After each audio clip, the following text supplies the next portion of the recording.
Good morning students, ये आपका part 13 video इस चैप्टर का। पार्ट 13 वीडियो में प्रश्नावली 1.3 पे है, क्वेश्चन नंबर है 1। मान लीजिए कि f यहाँ पे दिया है फंक्शन f जो इतना टू इतना पे डिफाइन है, दो सेट है। उसी तरह से g भी इसी तरह से डिफाइन दिया है और फंक्शन f और g का वैल्यू दिया हुआ है। इस तरह प्रोडक्ट है तो g ऑफ f ज्ञात कीजिए। तो हम लोग पहले g ऑफ f ज्ञात करने के लिए पता तो करना होगा ना कि g ऑफ f परिभाषित है कि नहीं। तो उसके लिए दोनों के डोमेन और रेंज लिखते हैं। चलिए हम लोग पहले बात करते हैं डोमेन ऑफ फंक्शन एफ की। तो इसके फर्स्ट एलिमेंट का जो सेट होगा वन, हर एक ऑर्डर पेयर के फर्स्ट एलिमेंट का सेट। चलिए 1 3 4। रेंज की बात करें, रेंज ऑफ एफ की बात करें तो फंक्शन एफ का रेंज इसके सेकंड एलिमेंट का सेट यानी कि 2 5 1।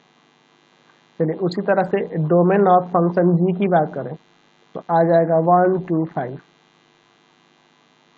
और रेंज की बात करें, रेंज ऑफ फंक्शन जी की बात करें 3 और 1 होगा, ये ना होगा। चलिए अब हम लोग क्या देखेंगे, तो देखना होगा कि range of function F subset होना चाहिए तो डोमेन ऑफ जी के। देख लीजिए 1 2 और 5 यहाँ भी है, यहाँ भी, ये सारे इसके सबसेट है ना। देयरफॉर यहाँ कह सकते हैं, इसलिए कह सकते हैं कि जी ऑफ एफ परिभाषित है, जी ऑफ एफ परिभाषित है, यह डिफाइन है। अब यह परिभाषित है तो चलिए निकालते हैं। जी ऑफ एफ, फंक्शन एफ का एक एलिमेंट लेते हैं 1, बन जाएगा यह जी एफ 1। चलिए जी एफ 1, तो फंक्शन एफ में 1 रखने पे क्या आया है, फंक्शन एफ में 1 रखने पे 2 आया है, फंक्शन जी में 2 रखने पर 3 आया है। जी ऑफ एफ अगला एलिमेंट है 3, तो जी एफ 3 हो जाएगा। फंक्शन एफ में 3 रखने पे क्या आया है, फंक्शन एफ में 3 रखने पे 5 आया है। और फंक्शन जी में 5 रखने पे क्या आया है, 1 आया है। जी ऑफ एफ अगला एलिमेंट है आपका 4, जी एफ 4। फंक्शन एफ में 4 रखने पे क्या आया है, फंक्शन एफ में 4 रखने पे क्या है, 1 आया है, ठीक है। और फंक्शन जी में 1 रखने पे क्या है, 1 रखने पे 3 आया है। तो हमने निकाल दिया यहाँ से जी ऑफ एफ जो है आपका क्या आ गया, तो 1 रखने पे 3, 3 रखने पे 1 और 4 रखने पे 3 आया, ठीक है। ये आपके वैल्यू आ गए जी ऑफ एफ के।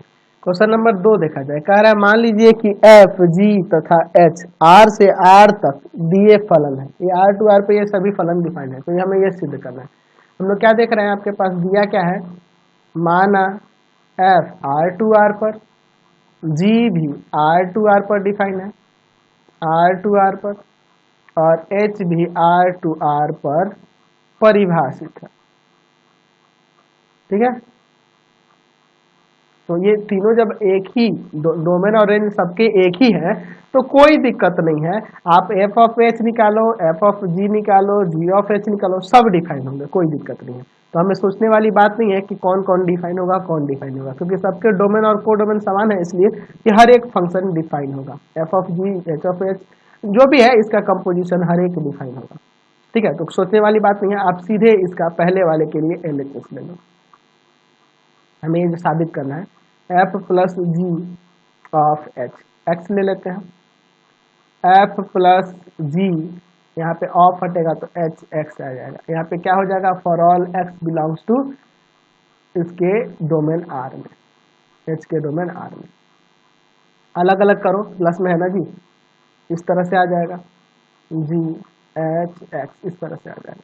इंटू हो गया दोनों में के करके, तो इसे मैं एफ ऑफ एक्स ऐसे लिख सकता हूँ और इसे जी ऑफ एच एक्स ऐसे लिख सकता हूँ। दोनों में से एक्स बाहर निकल जाएगा, एफ ऑफ एच प्लस में g of h of x, x से देखो दोनों तरफ ये बराबर हो गया ना, इसलिए f plus g of h बराबर में हो गया f of h plus g of h. चलिए दूसरा वाला हिस्सा लेते हैं, तो उसका एलएचएस वाला पार्ट लेते हैं। एफ डॉट यानी इंटू है ऑफ एच, एक्स ले लेते हैं। एफ डॉट यानी इंटू में है एच एक्स हो जाएगा इस तरह से, for all x belong to इसके डोमेन आर में, एच के डोमेन आर में। तो यहाँ से हो जाएगा एफ एच एक्स, इंटू में है ना जी, अलग अलग करते हैं, और इंटू जी एच एक्स। यहाँ एफ ऑफ एच एक्स हो जाएगा और into g of h x हो जाएगा। एक्स बाहर निकाल दो यहाँ से, f of x into g of h x. तो देयरफॉर यह भी बराबर हो गया, देयरफॉर हम लोग यहाँ दिखा दिए कि f into g of h बराबर है एफ ऑफ एच इंटू में जी ऑफ एच के, जी ऑफ एच के, ये हमने दिखा दिया। समझ गए? चलते अगले क्वेश्चन पे। चलिए क्वेश्चन नंबर 3 देखा जाए। हमें निकालना है g of f of f of g, यदि यहाँ पे दिया गया है। चलिए इसमें डोमेन रेंज का कुछ कंडीशन ही नहीं दिया है, आसान ही कर दिया है। चलिए पहले जी ऑफ एफ देखते हैं। जी एफ एक्स हो जाएगा, इस तरह से हो जाएगा ना। एफ एक्स का वैल्यू यहाँ पे रखेंगे, एफ एक्स का वैल्यू है मोड एक्स। अब फंक्शन जी में एक्स के जगह मोड एक्स रख देंगे, 5 एक्स की जगह मोड एक्स माइनस 2। चलिए अब दूसरा है, हमें एफ ऑफ जी निकालना है। एक्स ले लेते हैं, एफ जी एक्स, जी एक्स का वैल्यू यह होगा और फंक्शन एफ में एक्स की जगह यह रख देना होगा। तो यहाँ हो जाएगा mode mode of 5x minus 2 mode mode. चलिए अब इसके लिए चलते हैं। पहला देखते हैं हम लोग जी ऑफ एफ, यहाँ हो जाएगा जी एफ एक्स, यहाँ पे एफ एक्स का वैल्यू रख दो, एफ एक्स का वैल्यू है 8x क्यूब। फंक्शन जी में एक्स की जगह यह पुट करना है, 8x क्यूब का पावर 1/3। तो यह हो जाएगा 2x का क्यूब ना, और पावर में 1/3 तो है ही, 3 से 3 कट जाएंगे, 2x आएगा। अच्छा एफ ऑफ जी निकालते हैं, एफ जी एक्स, जी एक्स का वैल्यू यहाँ रखेंगे एक्स का पावर 1/3। फंक्शन एफ में एक्स की जगह एक्स का पावर 1/3 रख देंगे, 8 एक्स की जगह एक्स का पावर 1/3 का है ना, का पावर 3, पहले से इसमें 3 है, 3 से 3 कट जाएगा, आपका 8x आ गया। ठीक है, तो वैल्यू निकल गए। चलते हैं अगले क्वेश्चन पे। क्वेश्चन नंबर 4 देखिए, यहाँ पे दिया है कि यदि एफ एक्स बराबर में 4x प्लस 3 बटा में 6x माइनस 4, यहाँ x कह रहा है 2/3 के इक्वल नहीं है, ताकि यह परिभाषित हो सके, तो सिद्ध कीजिए कि सभी x नॉट इक्वल टू 2/3 के लिए एफ ऑफ एफ एक्स जो होगा x के बराबर होगा। और यहाँ पे f का प्रतिलोम क्या है यह भी निकालना है। चलिए देखते हैं, पहले एफ ऑफ एफ के बारे में चलते हैं। एफ ऑफ एफ एक्स क्या जाएगा, एफ एफ एक्स हो जाएगा, एफ एफ एक्स का वैल्यू ये रख दो 4x प्लस 3 और बटा में 6x माइनस 4। अब फंक्शन f में x की जगह यही पुट करना होगा, यानी कि हो जाएगा 4, x की जगह ये आ जाएगा 4x प्लस 3 और बटा में 6x माइनस 4, ब्रैकेट बंद, प्लस में 3 बटा में आपका 6, x की जगह फिर यही रखेंगे 4x प्लस 3 और बटा में 6x माइनस 4 और माइनस का 4। अब चलिए दोनों जगह ऊपर नीचे एलसीएम लेते हैं और सॉल्व करते हैं इसको, x लाना है ना जी, 6x माइनस 4 ऊपर यहाँ पे गुना कर दे क्या, या फिर पहले रहने देते हैं, 4 गुना में 4x प्लस 3 प्लस यहाँ आ जाएगा 3 गुना में 6x माइनस 4 बटा में आपका फिर से यहाँ नीचे एलसीएम 6x माइनस 4 आ जाएगा 6 गुना में 4x प्लस 3 माइनस 4 गुना 6x माइनस 4। ठीक है, आगे सॉल्व करते हैं, यह कट जाएगा, आप ऊपर सॉल्व करो, 16x प्लस में 12 प्लस 18x और माइनस में 12 बटा में यहाँ गुना करो, 6 चौका 24x और यहाँ पे 18 है ना जी, 18 ही ना हो जाएगा। चलिए अच्छा इसमें गुना करेंगे तो माइनस का 24x और प्लस 4 चौका 16, यहाँ यह कट जाएगा, यहाँ यह कट जाएगा, दोनों को जोड़ते हैं, जोड़ेंगे 8 से 14 का 4, एक लगा 1 2 1 3 34x और बटा में इन दोनों को जोड़ो तो ये 34 हो जाएगा, कट जाएगा, x आ गया ना। तो हमने दिखा दिया कि f ऑफ एफ एक्स जो है वह आपके x के बराबर है। ठीक है, हमने दिखा दिया। अब रही बात इसके प्रतिलोम की, तो प्रतिलोम के लिए पहले तो इसे 1 1 और 2 दिखाना होगा, लेकिन इसमें ऐसा कुछ नहीं कर रहा कि व्युत्क्रमणीय है कि नहीं, ये नहीं कर रहा है, लेकिन हम लोग चेक कर देते हैं। तो पहले 1 1 और 2 दिखा लेते हैं। लेट एफ एक्स 1 बराबर में f x 2 for all x1 x2 belongs to r, लेकिन किसको छोड़कर, 2/3 को छोड़कर। ठीक है, 2/3 को छोड़कर, इसको छोड़ देना है ना जी। चलिए 4x1 + 3 बटा में 6x1 - 4, 4x2 + 3 बटा में 6x2 - 4, क्रॉस मल्टीप्लाई करते हैं इसमें से 24x1 x2 माइनस में 16x1 प्लस में 6×18x2 और माइनस का 12, इसमें भी इंटू करो 24x1 x2 प्लस का 18x1 माइनस का 16x2 और प्लस माइनस माइनस का 12, तो ये 12 से 12 कट गया, इससे ये कट गया। x1 वाले को इधर भेजते हैं, माइनस का 16x1 माइनस का 18x1 माइनस का 16x2 और ये आके माइनस का 18x2 माइनस का 34x1 माइनस का इधर 34x2, ये कट गया, x1 बराबर में x2, देयरफॉर f इज 1 1, तो फंक्शन f 1 1 हो गया। अब अनटू के लिए चलते हैं, तो अनटू के लिए क्या करेंगे, लेट y बराबर में fx, यानी कि y बराबर में हो जाएगा 4x + 3 बटा में 6x - 4, ये इसको लाके इसमें गुना करेंगे 6xy माइनस में 4y, देख रहे हैं ना, ये दोनों से गुना करेगा 6xy माइनस में 4y बराबर में 4x + 3, चलिए y वाले को उधर ले जाते हैं, ठीक है, और इसको इधर लाते हैं, तो 6xy माइनस का 4x बराबर में 4y + 3, यहाँ से हम x कॉमन कर लेते हैं, 6y - 4 बराबर में 4y + 3, इसको ले जाएंगे भाग में, तो x बराबर में आ जाएगा 4y + 3 बटा में 6x - 4, तो यह रियल से बिलोंग करेगा, यह रियल से बिलोंग करेगा जब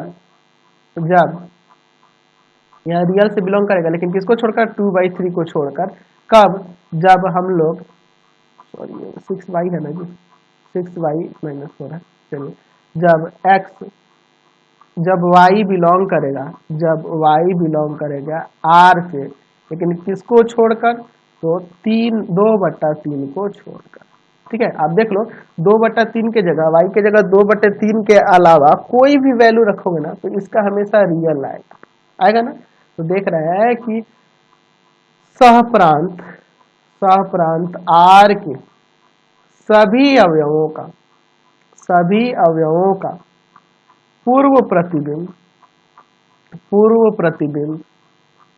प्रांत r में, सहप्रांत r 2/3 को छोड़कर, और r इसमें भी आपका 2/3 को छोड़कर, ठीक है, यहाँ पे ध्यान रखना r तो है लेकिन 2/3 को छोड़कर, में प्रांत r में पूर्व प्रतिबिंब प्रांत r में मौजूद है, इसलिए f is unto, function f 1 1 भी हो गया, अनटू भी हो गया, अतः इन्वर्टिबल हो गया, अतः fx एक व्युत्क्रमणीय फलन है, और इसका व्युत्क्रम क्या हो जाएगा, f इनवर्स, अगर x ले तो यहाँ पे आप x में ही लेंगे, 4x + 3 बटा में 6x - 4, तो देखो ना, जो आपका क्वेश्चन था ना वही उसका इनवर्स हो रहा है, यानी कि फंक्शन का इनवर्स फंक्शन ही है, फंक्शन का इनवर्स वही फंक्शन है। क्वेश्चन नंबर 5 देखिए, कारण सहित बताइए कि क्या निम्नलिखित फलनों के प्रतिलोम है। चलिए पहला देखिए, यहाँ पे देखिए ना, हर एक का इमेज सेम ही हो जा रहा है, ठीक है। f में हम लोग देख रहे हैं कि f1 का भी वैल्यू 10 है, f2 का भी वैल्यू 10 है, यानी कि f1 जो है f2 के बराबर है, लेकिन 1 2 के बराबर नहीं है, 1 1 नहीं है, f एकाकी फलन नहीं है, एकाकी फलन नहीं है, तो जब एकाकी फलन नहीं है, अतः f का प्रतिलोम f के प्रतिलोम का अस्तित्व नहीं है,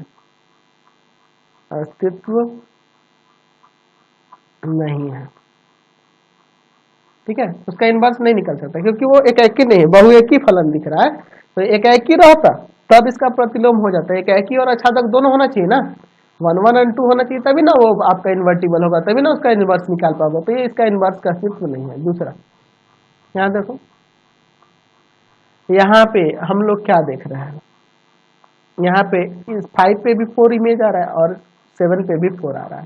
देख रहे हैं G5 का भी वैल्यू 4 हो जा रहा है और G7 का भी वैल्यू 4 आ रहा है। तो यहाँ भी देख रहे हैं कि G एक ही फलन नहीं है, एक नहीं है, एक ही फलन नहीं है, यानी बहुएकी फलन है, एक ही फलन नहीं यानी बहुएकी है। अतः G के प्रतिलोम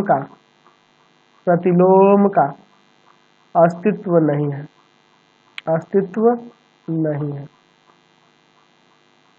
कोई अस्तित्व नहीं है। तीसरा देखो H के लिए, तो देखो ना यहाँ पे देख रहे हैं क्या, अगर मैं इसको एरो डायग्राम से दिखाना चाहूँ तो और अच्छा हो जाएगा, एरो डायग्राम से थोड़ा आपको भी समझ में आ जाएगा। फंक्शन H की बात हो रही है, इसमें एलिमेंट है आपका 2 है, 3 है, 4 है, 5 है। अच्छा, इसमें एलिमेंट है आपका 7, 9, 11, 13। 2 का रिलेशन 7 के साथ है, 3 का है, 9 के साथ, 4 का है, 11 के साथ, 5 का है आपका 13 के साथ। तो देख रहे हैं ये फलन जो दिख रहा है हर एक भिन्न भिन्न अवयवों का भिन्न भिन्न प्रतिबिंब है, एक ही भी है और हर एक इसके प्रतिबिंब का पूर्व प्रतिबिंब इसमें मौजूद है, इसके प्रांत में मौजूद है। तो चूंकि H एकाएकी आच्छादक फलन है, आच्छादक फलन है, ठीक है, एक ही आच्छादक फलन है, एक ही आच्छादक फलन है। अतः अतः H के प्रतिलोम का अस्तित्व है, H के प्रतिलोम का अस्तित्व है, अस्तित्व है, प्रतिलोम का अस्तित्व है। अगर मुझे कहता कि इसका प्रतिलोम बताइए तो सिर्फ आप उस पेयर को पलट दो, 7 2 हो जाएगा, 9 3 हो जाएगा, 11 4 हो जाएगा। अगर पूछता तो, नहीं पूछ रहा है, अगर पूछता तो मैं निकाल देता, 13 5 हो जाएगा, ये इसका प्रतिलोम हो जाएगा। समझ गए ना। चलिए अगला क्वेश्चन 6 नंबर देखिए, सिद्ध कीजिए कि f जिसका डोमेन देखिए क्या दिया, -1 to 1 और रेंज r का रहा है या को डोमेन r का रहा है, fx equal to x by x plus 2 दिया है, द्वारा प्रदत्त एक एकाकी फलन है, मैंने हमें एकाकी फलन दिखाना है और फलन f जो है, फलन f यहाँ -1 to 1 और f के परिसर का प्रतिलोम फलन है। तो f के परिसर, ठीक है, f के परिसर यहाँ पे दिया, तो f का परिसर आपके r का ही सबसेट होगा, r का ही ना सबसेट होगा, तो उस पर यह प्रतिलोम फलन है, यानी कि हमें पहले 1 1 और 2 चेक करना होगा। चलिए तो पहले 1 1 के लिए देख लेते हैं, 1 1 और 2 के लिए देख लेते हैं। माना f(x1) बराबर f(x2) for all x1 x2 belongs to -1 to 1, इसी में बिलोंग करना चाहिए ना जी। चलिए इसके डोमेन में ही, चलिए आप देखिए यहाँ पे रखेंगे तो हो जाएगा x1 by x1 plus 2, x2 by x2 plus 2, cross multiply करते हैं, x1 x2 प्लस में 2x1, x1 x2 प्लस में 2x2, ये कट जाएंगे, 2x1 बराबर में 2x2, यहाँ से यह कट जाएगा, x1 बराबर में x2, x1 x2 के बराबर आ गया, देयरफॉर f इज 1 1। तो हमें एक ही फलन दिखाना था, 1 1 दिखाना था, तो हमने 1 1 फंक्शन तो दिखा दिया।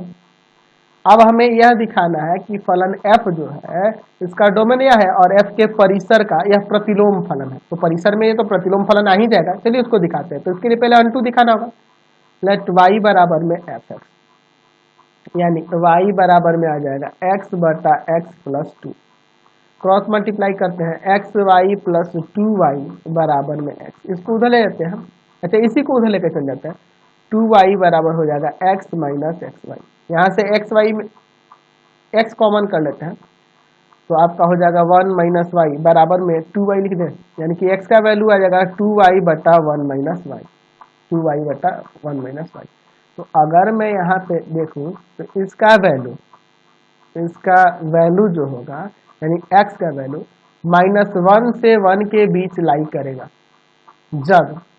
जब y बिलोंग्स टू f का परिसर, फंक्शन f का जब यह परिसर ही है, y f का परिसर से बिलोंग करेगा, तो जाहिर सी बात है इसका वैल्यू -1 से 1 के बीच लाई करेगा, बिल्कुल लाई करेगा। तो यहाँ देख सकते हैं कि परिसर f के परिसर ना, f के परिसर के सभी अवयवों का अवयवों का पूर्व प्रतिबिंब पूर्व प्रतिबिंब पूर्व प्रतिबिंब पूर्व प्रतिबिंब प्रांत -1 to 1 में मौजूद है therefore f is unto। Function f जो है अनटू हो गया, तो जब 1 1 और अनटू दोनों हो गया अतः f एक व्युत्क्रमणीय फलन है। यह आपका व्युत्क्रमणीय फलन है। और अगर मैं व्युत्क्रम निकालना चाहूं तो f इनवर्स वह कैसे हो जाएगा, तो f का परिसर तो किस पे डिफाइन होगा, -1 to 1 पर डिफाइन होगा, और वह f इनवर्स ऑफ x बराबर में हो जाएगा 2x बटा में 1 - x। अगर मैं यहाँ वेरिएबल चेंज करता हूँ तो यही ना आ जाएगा 2x बटा में 1 - x।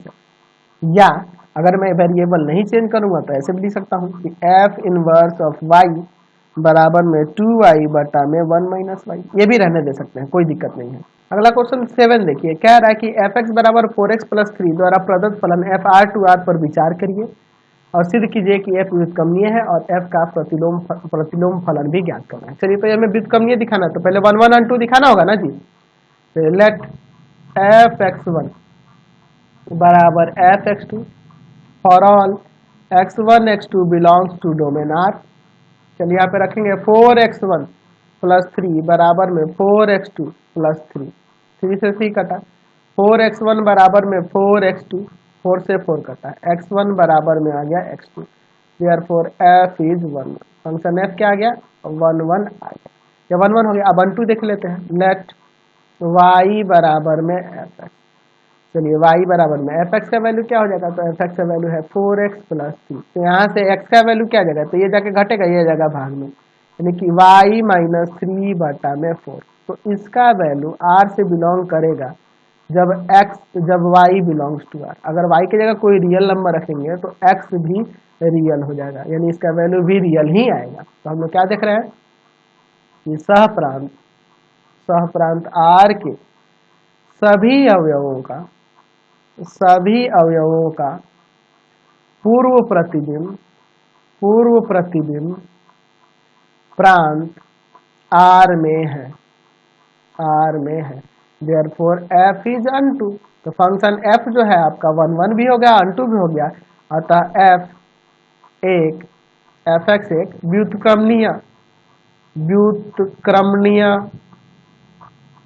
व्युत्क्रमणीय फलन है, इन्वर्टिबल फंक्शन है। हमें दिखाना था इन्वर्टिबल फंक्शन है तो हमने दिखा दिया, इन्वर्टिबल फंक्शन है। अच्छा, अब इन्वर्स की बात करें तो कैसे डिफाइन होगा, वो भी R2R पर ही डिफाइन होगा, और f इनवर्स ऑफ y बराबर में हो जाएगा आपका y - 3 बटा में 4।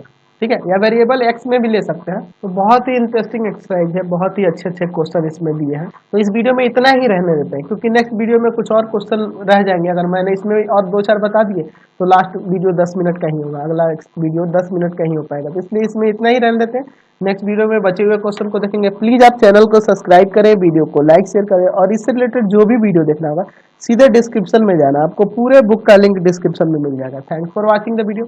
प्लीज कमेंट करके जरूर बताएंगे कि हमारे चैनल के वीडियो आपको कैसे लगते हैं।